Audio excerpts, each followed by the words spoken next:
What happens when precision engineering takes a surprising misstep? In the late 2010s, a lesser-known but significant incident emerged when a fault in the fuel injection system of a popular car model caused unexpected engine misfires.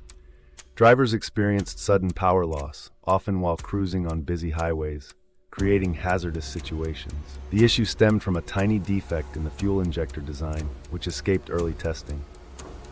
As engines misfired and cars stalled, public concern escalated, prompting immediate recalls and thorough redesigns of the component. This unnerving flaw served as a stark reminder of the critical importance of detail in automotive engineering, emphasizing that even the smallest failures can lead to widespread disruption.